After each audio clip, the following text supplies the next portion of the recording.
Marcus Chen checked his weapon for the third time that morning.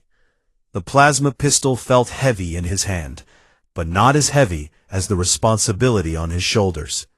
He was just one of 12 human mercenaries hired to provide security for the luxury cruiser Stellar Crown.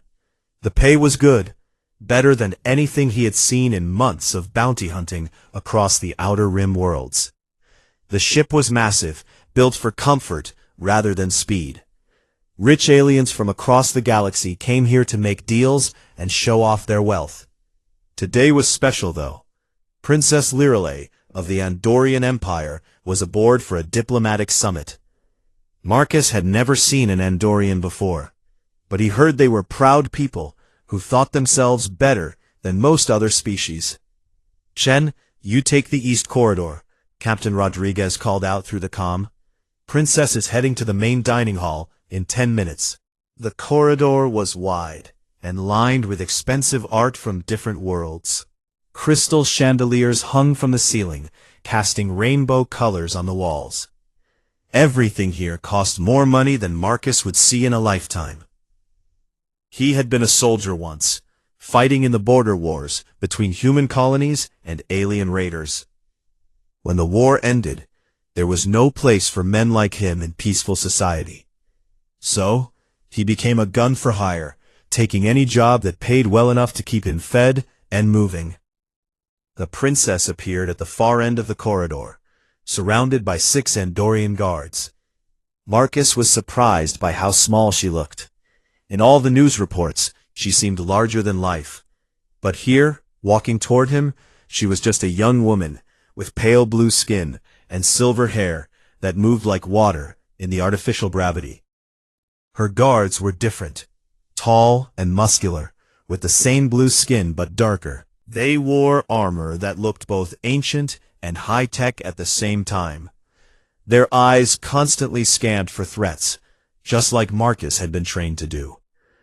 The princess wore a simple white dress that probably cost more than Marcus's ship. Jewelry made from rare metals sparkled on her neck and wrists. She walked with confidence, but Marcus noticed something in her eyes. Fear, maybe, or sadness. As the group passed him, Marcus gave a small nod of respect. The princess looked at him for just a moment. Her eyes were gold, like small suns. Then she was past, heading toward the dining hall where dozens of alien diplomats waited. Marcus followed at a distance, as ordered. The main dining hall was huge, with tables arranged in a circle around a central speaking area. Representatives from 20 different worlds sat at those tables, all here to discuss trade agreements and peace treaties. Speeches were made, drinks were served, and everyone pretended to like each other. Marcus stood against the wall, watching faces in the crowd. That was when he noticed them. 3 Zephyrians sat at a table near the back. Zephyrians were known as traders and scientists, not fighters. But these 3 kept looking at the princess in a way that made Marcus uncomfortable. Their movements were too smooth, too controlled, like predators watching prey. Marcus touched his comm device. "Rodriguez, we might have a problem." "What kind of problem?" 3 Zephyrians at table 7. "Something feels wrong about them." "Keep watching. Don't make any moves unless you're sure." Marcus kept his eyes on the 3 aliens. Zephyrians had gray skin and large black eyes.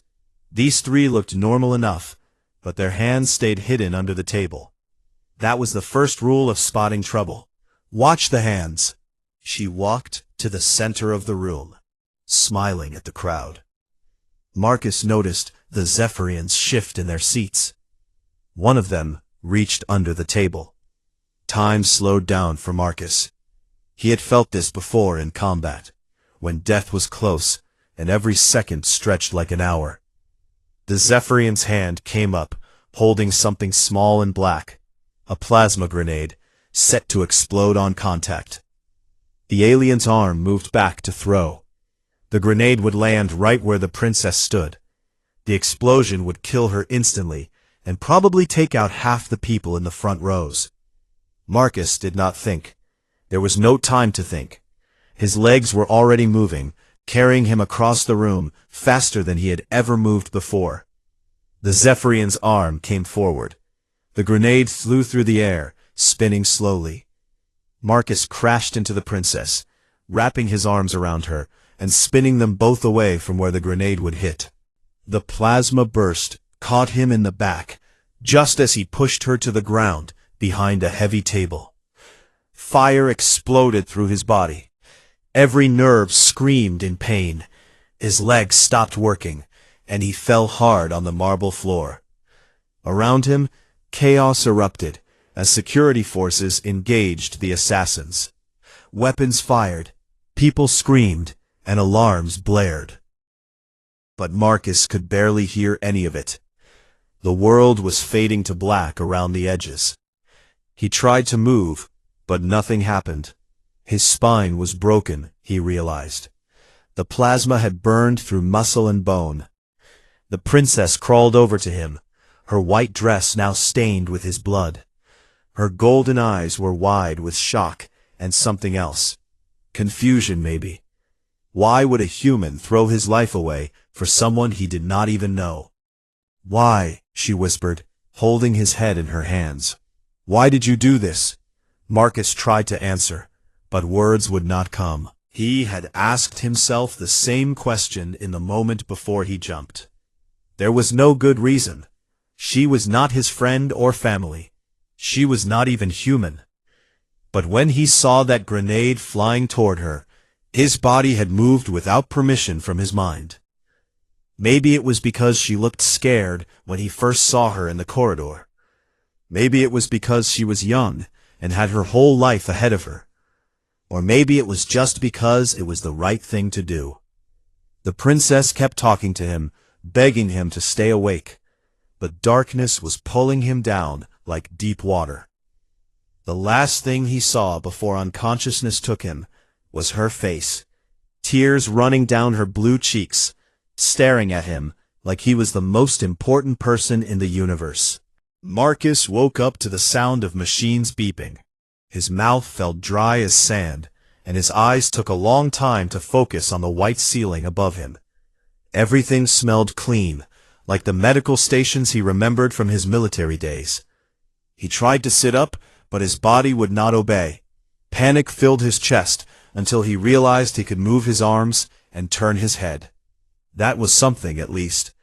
When he looked around, he saw he was in the fanciest hospital room he had ever imagined. The walls were made of smooth white stone that seemed to glow with its own light.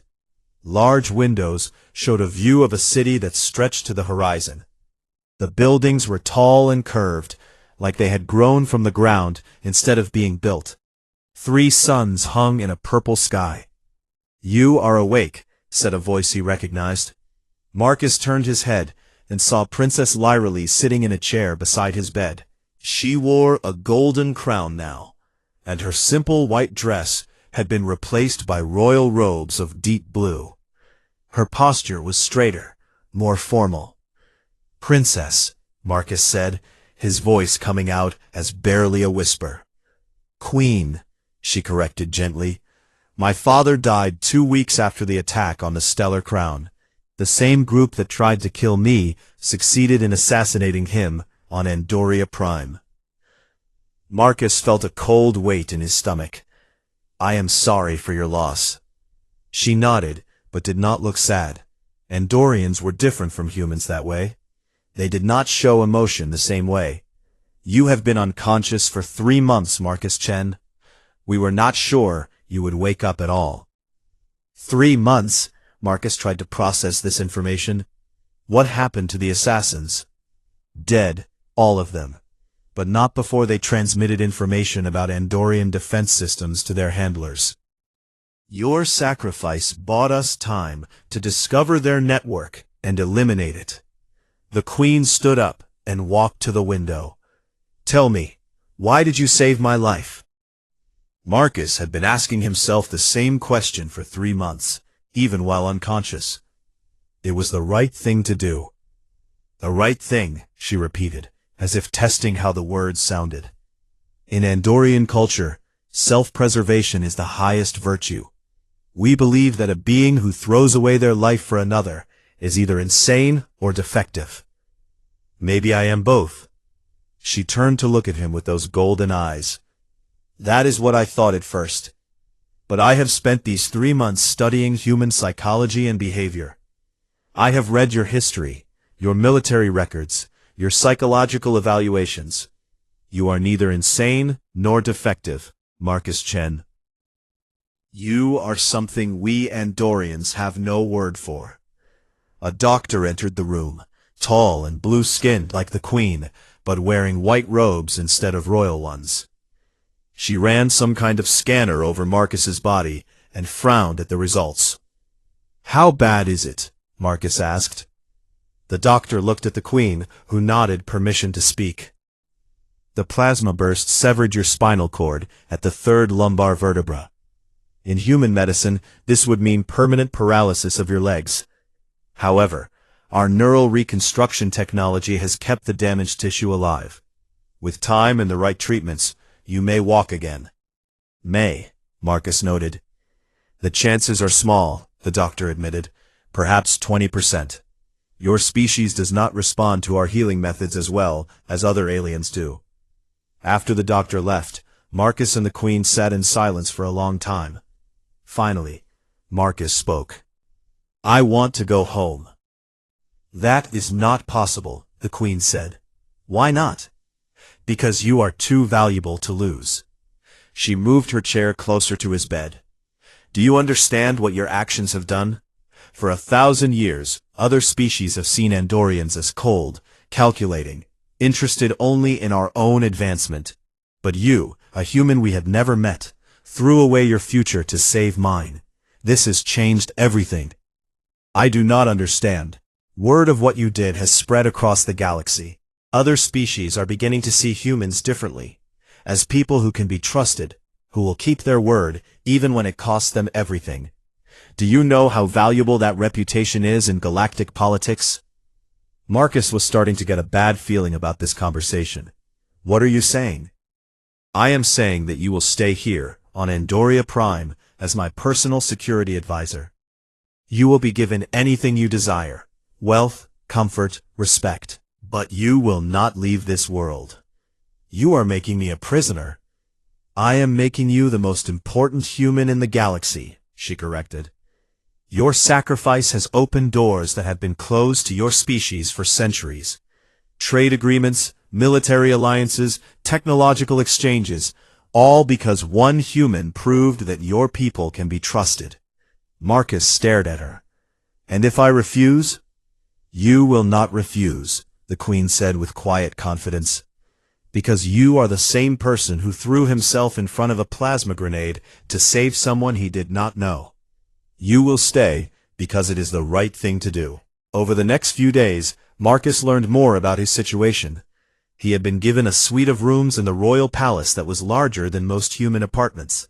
He had access to the royal library, which contained the knowledge of 100 worlds. But when he asked to send a message to his old unit, he was told that would not be possible. When he asked to contact human authorities, the request was denied. He was a guest, they said, but guests who tried to leave found the palace doors locked. The Queen visited him every day. She would bring tactical problems and ask for his opinion. Defensive positions that needed improvement, trade routes that required protection, military exercises that were not working as planned. At first, Marcus refused to help, but the problems she showed him were real, and people would die if they were not solved correctly. Despite himself, he found his mind working on the challenges. Your defenses around the outer moons are wrong, he told her finally. You are thinking like prey, trying to hide and avoid confrontation. But humans learned long ago that the best defense is to make the enemy afraid to attack. How? Make them think the cost will be higher than any possible gain. Show strength, not just in your weapons but in your willingness to use them. Most bullies will back down when they realize their target will fight back. The Queen listened carefully and took notes. 2 weeks later, when pirates tried to raid an Andorian convoy, They were met by a response so fierce and immediate that word spread quickly through the criminal networks. Andorian ships were no longer easy targets. "You see," the Queen said during her next visit, "your mind works differently than ours. You find solutions we cannot see." Marcus said nothing, but he was beginning to understand why she would not let him go. Marcus had been on Andoria Prime for 6 months now. His legs were getting stronger, and he could walk short distances with the help of metal braces the royal doctors had made for him. But walking to the palace doors did not help when those doors would not open. He had tried everything: polite requests, angry demands, even attempts to sneak out during shift changes. Nothing worked. The guards were always polite but firm. "For your own safety," they would say, or "the Queen's orders." They never used the word prisoner, but Marcus knew what he was. His rooms were beautiful, filled with art and books from across the galaxy. The food was excellent, prepared by chefs who could make dishes from any world he requested. He had servants who would bring him anything he wanted, except the one thing he actually wanted: freedom. The worst part was that he was starting to understand why the Queen kept him here. Every few days, she would bring him new problems to solve. A terrorist cell planning attacks on civilian targets. Pirates who had found a way to avoid Andorian patrols. Foreign armies massing near the border worlds. Each time, Marcus would look at the information and see things that the Andorian military had missed. "Your generals think too much like Andorians," he told the Queen one afternoon.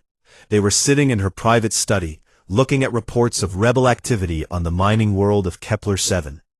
"They expect enemies to be logical and predictable. But desperate people do not follow rules." "What would you do differently?"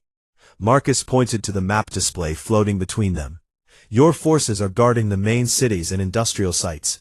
That makes sense if you are trying to protect valuable targets. But the rebels are not trying to destroy things. They are trying to make you look weak." "I do not understand."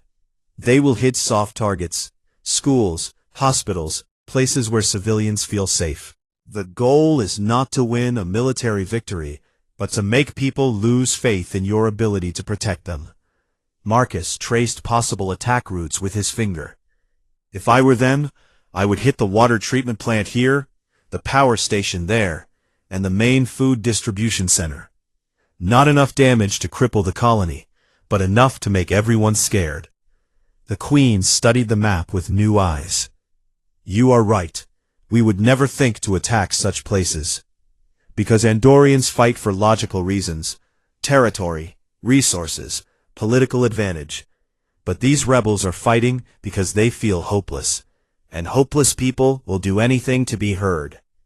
3 days later, Andorian forces intercepted rebel attacks on exactly the targets Marcus had predicted. No civilians were killed, and the rebel cell was captured intact. The Queen's popularity on Kepler-7 jumped to its highest level in years. "How did you know?" she asked him afterward. "Because humans have been desperate rebels more than once in our history. We know what it looks like from the inside." That was when Marcus began to understand what he really was to the Queen. Not just a security advisor, but a window into how other species thought. Humans had fought everyone at some point: each other, alien invaders, their own governments. They had been conquerors and conquered, rebels and rulers, winners and losers. That experience gave them insights that proud species like the Andorians could not match. But understanding his value did not make him feel less trapped. Marcus spent his mornings working on the problems the Queen brought him, and his afternoons exploring the parts of the palace he was allowed to visit. The library became his favorite place. It was vast, with books and data crystals from thousands of worlds, including Earth. He was reading about the history of human-Andorian relations when he discovered something interesting. For the past 50 years, every attempt to form an alliance between the two species had failed. Not because of major disagreements, but because Andorians could not understand human motivations.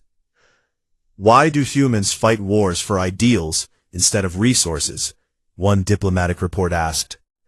Why do they risk their lives for people they do not know?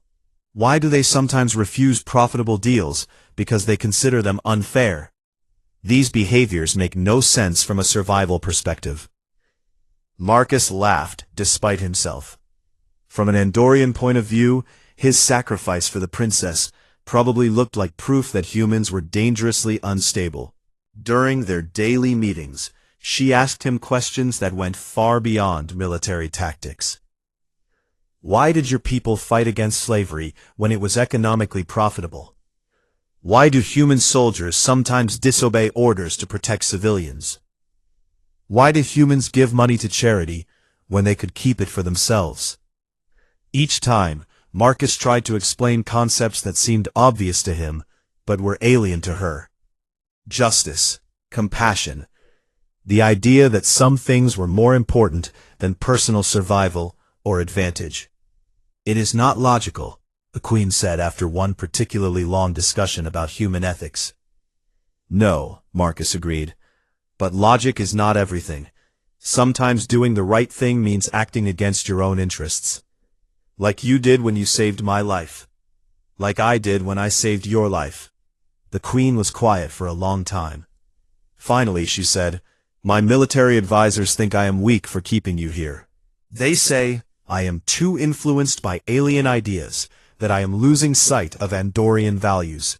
What do you think?" I think they may be right, but I also think our values may not be enough anymore. The galaxy is changing, Marcus.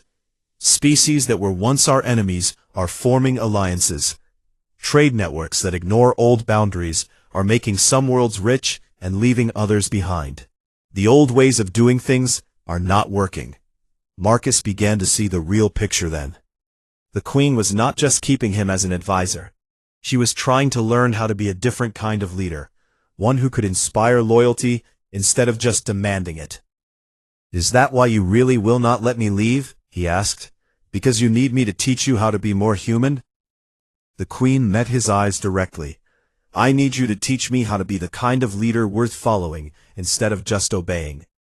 My people respect strength and fear weakness. But you showed me something else, that true strength sometimes means choosing to be vulnerable. And if I teach you everything I know, what happens then?" "Then perhaps I will be strong enough to let you go," she said. "Or perhaps you will choose to stay, because you have found something here worth staying for." Marcus looked out the window at the alien city spreading to the horizon. Somewhere out there, human ships were traveling between the stars, carrying goods and people to worlds he had never seen. His old life seemed very far away now. But for the first time since waking up in the Royal Medical Facility, he was not sure he wanted it back.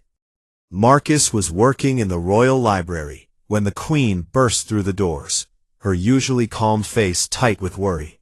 2 guards followed her, hands resting on their weapons. Something was very wrong. "We need to talk," she said without her usual formal greeting. "Somewhere private." She led him through corridors he had never seen before, deeper into the palace than he thought possible. They passed through several security checkpoints, where guards scanned both of them with devices that hummed with energy. Finally, they reached a small room with no windows and walls that seemed to absorb sound. "This room is shielded from all surveillance," the Queen explained as she closed the door behind them. "What I am about to tell you must not leave this room." Marcus settled into his wheelchair. His legs were stronger now, but he still needed rest after walking long distances. "What is happening?" "My military council is planning to remove me from power." The words came out flat and direct, like a battle report. "They believe I have become too weak, too influenced by foreign ideas, specifically by you." "Me? Your strategies have been too successful, Marcus. Every time we follow your advice, we achieve victory with minimal casualties. Every time we use human-style tactics, our enemies surrender instead of fighting to the death. My generals are beginning to realize that there is another way to wage war besides the traditional Andorian methods." Marcus began to understand. and they do not like that. They hate it. For 1,000 years, Andorian military doctrine has been based on overwhelming force and total destruction of enemies. We win by making the cost of opposing us so high that surrender becomes the only rational choice. But your way makes wars shorter and cheaper. That sounds like a good thing. It is. But it also makes my generals less important. If conflicts can be resolved through clever tactics instead of massive fleets, then we do not need as many ships or soldiers. Military spending can be reduced. Resources can be redirected to civilian needs. The warrior class loses influence. The queen began pacing in the small room, her royal robe swishing with each step. 3 weeks ago, General Vex approached me with a proposal. He wants to eliminate the human element from our military planning. He says it makes us look weak to rely on alien advice. What did you tell him? I refused, of course, but that was when I realized the true depth of their opposition. It is not just about military tactics, Marcus. It is about the future of our entire civilization. She stopped pacing and looked at him directly. For centuries, Andorians have believed that we are superior to other species. We are stronger, smarter, more disciplined. This belief justifies our empire, our dominance over lesser worlds.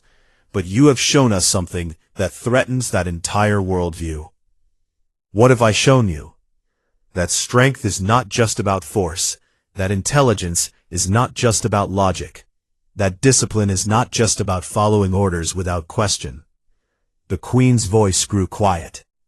You have shown us that sometimes the greatest victory comes from sacrifice, not conquest. Marcus felt a chill run down his spine. They want to kill me. They want to execute you as a traitor to the Andorian Empire, yes. But more than that, they want to erase what you represent. They want to return to the old ways, where might makes right, and compassion is seen as weakness. Why are you telling me this? The queen sat down across from him, her golden eyes intense. Because I need your help to stop them. Not just your tactical advice, but your knowledge of how to inspire loyalty without fear. I do not understand. My people follow me because I am their queen, because the law says they must. But if the military turns against me, the law will not be enough. I need them to follow me because they choose to, because they believe in something larger than themselves. How do I do that? Marcus thought about the question seriously. You need to give them something to believe in, a cause that is bigger than personal gain or even national pride, such as justice, protection of the innocent, the idea that strength should be used to help those who cannot help themselves, not to dominate them. The queen shook her head. Those are human values. My people will not understand them. Then you need to translate them into Andorian terms. What do your people fear most? Being seen as inferior or vulnerable. Then show them that true strength comes from making others stronger, not from keeping them down. Show them that a leader who is followed willingly is more powerful than one who is obeyed out of fear. Over the next few days, Marcus learned more about the plot against the queen. General Vex had convinced 5 of the 7 military council members that she was unfit to rule. They planned to present evidence of her alien corruption to the civilian government and demand her removal.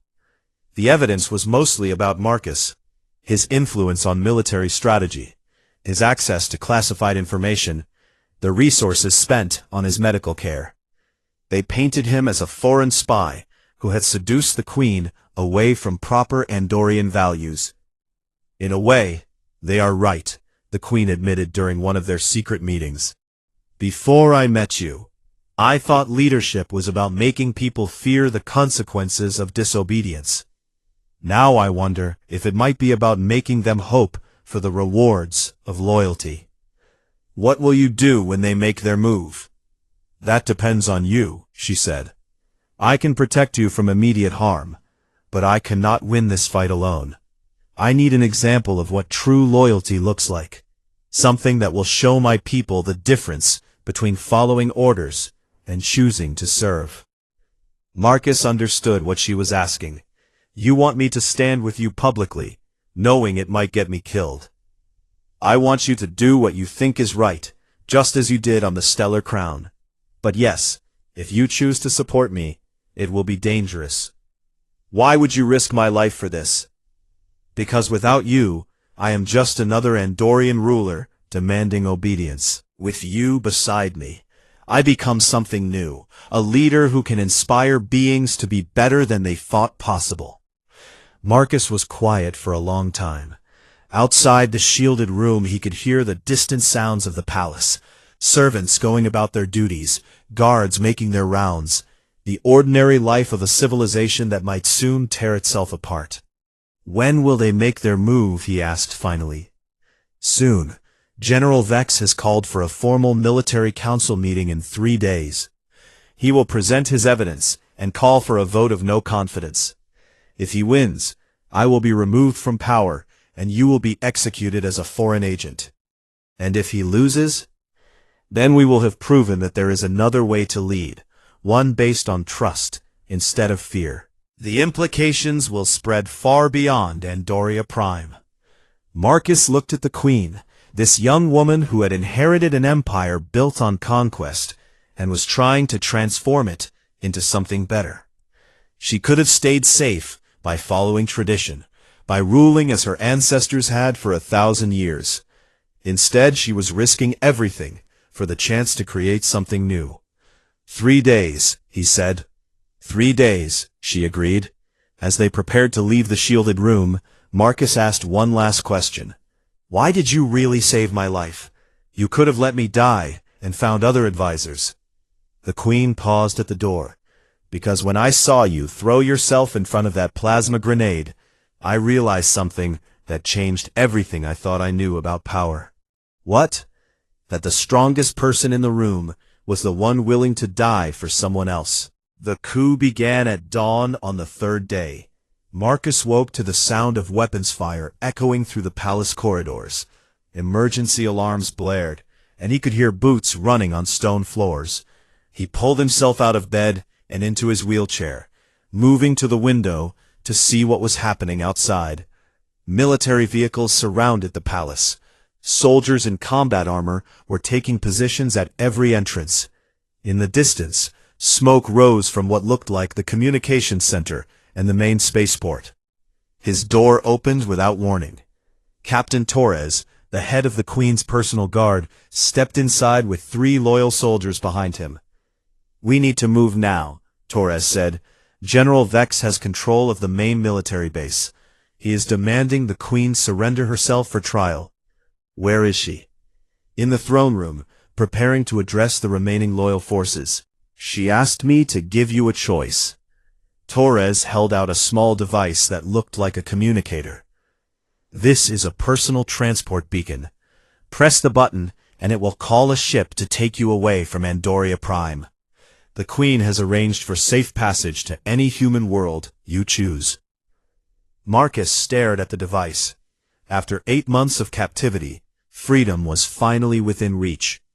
All he had to do was press one button, and he could leave this alien world behind forever. And if I do not take it? Then you come with us to the throne room, and stand beside the Queen when General Vex arrives with his demands. But I must warn you, if you choose that path, you will probably die today. Marcus could hear the battle getting closer. Explosions shook the palace walls, and the lights flickered.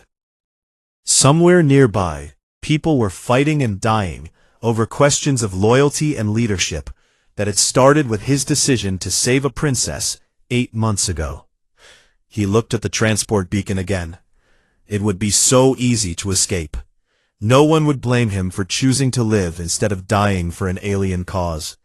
The Queen herself had given him this chance to leave. But then he remembered her words from their last conversation. The strongest person in the room was the one willing to die for someone else.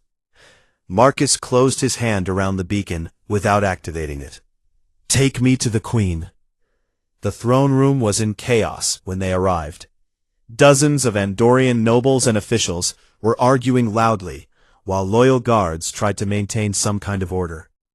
The queen sat on her crystalline throne, still wearing the crown, but looking very young and very alone.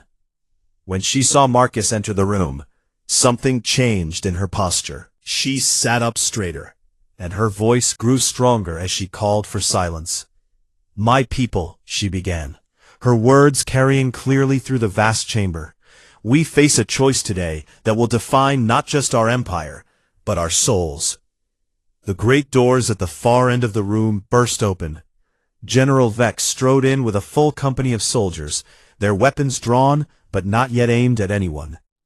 The general was tall even for an Andorian, with scars on his blue face that spoke of many battles.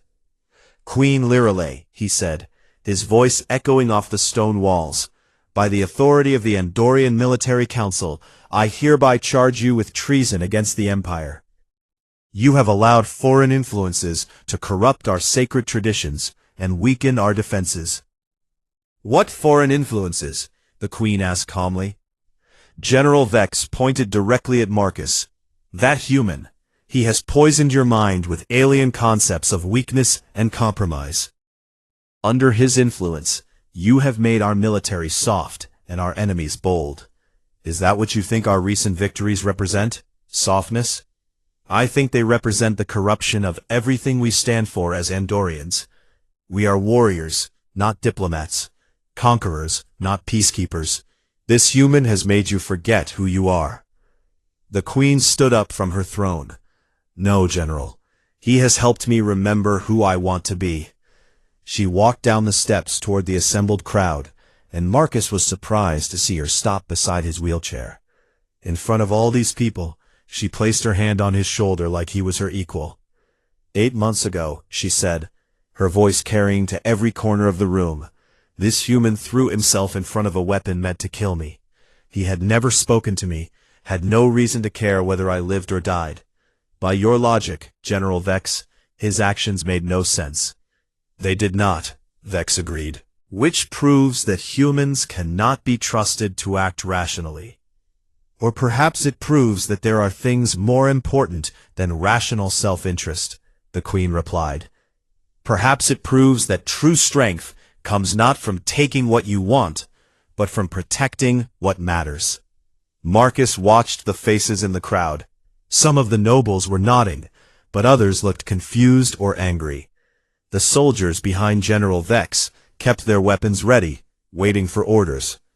"You speak of human weakness," the queen continued, "but I have seen human strength. I have watched Marcus solve problems that our greatest military minds could not understand. I have seen him find ways to win victories without unnecessary bloodshed. Is this weakness, or is this wisdom?" "It is corruption," Vex snarled, "and it ends today. Stand aside, Your Majesty, and allow us to execute this spy. Then you will receive proper Andorian counselors to guide you back to the path of strength." "No." The simple word rang through the throne room like a bell.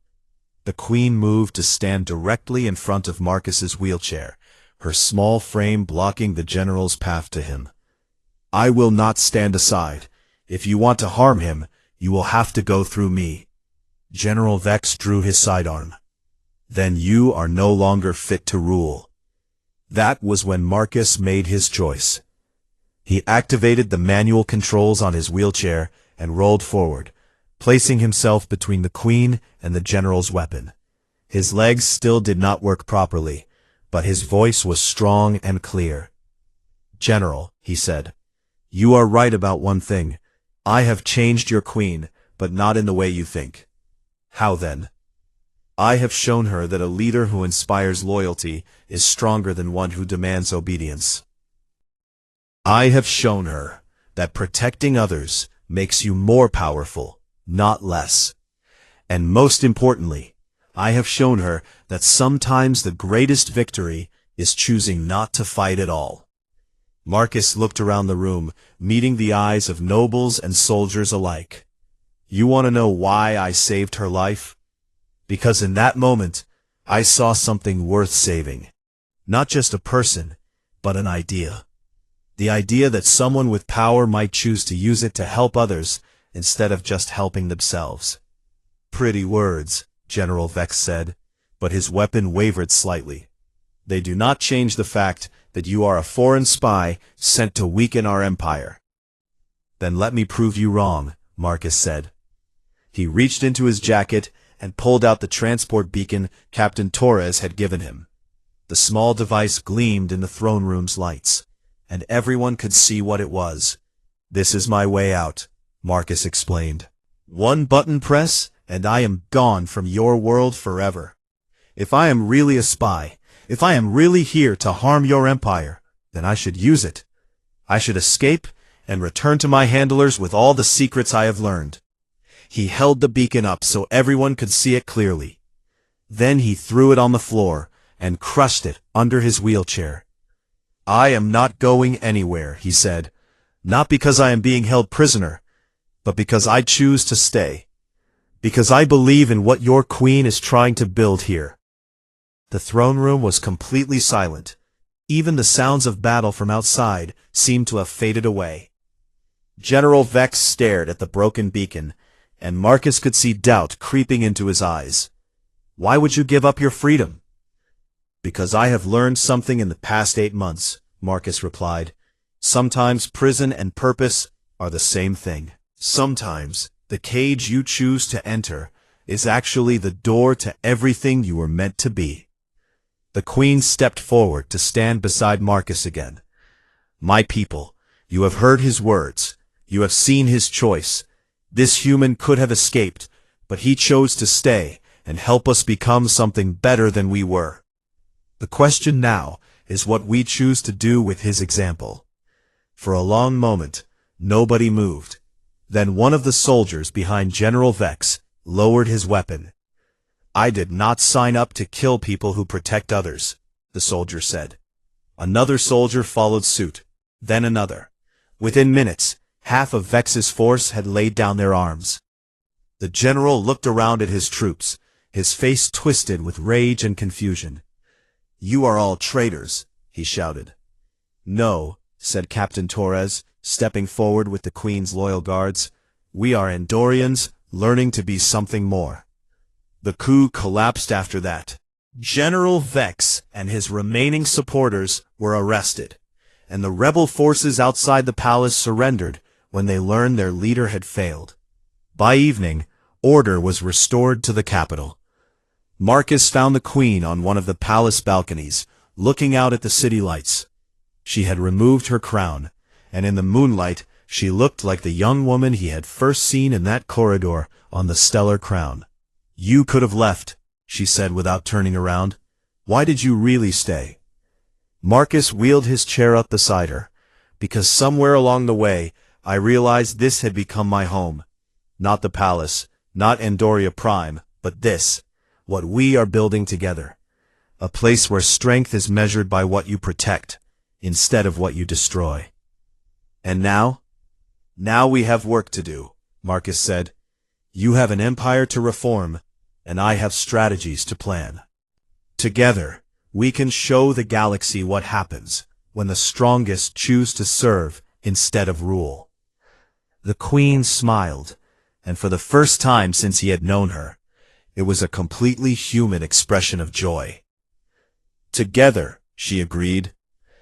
In the months that followed, word spread across the galaxy of the human who had chosen freedom but stayed to serve, and the Queen who had risked everything to protect him. Trade agreements were signed, alliances were forged, and slowly but surely, the galaxy began to change. And in the royal palace on Andoria Prime, a former mercenary and a young queen continued their work of turning an empire built on fear into something built on hope.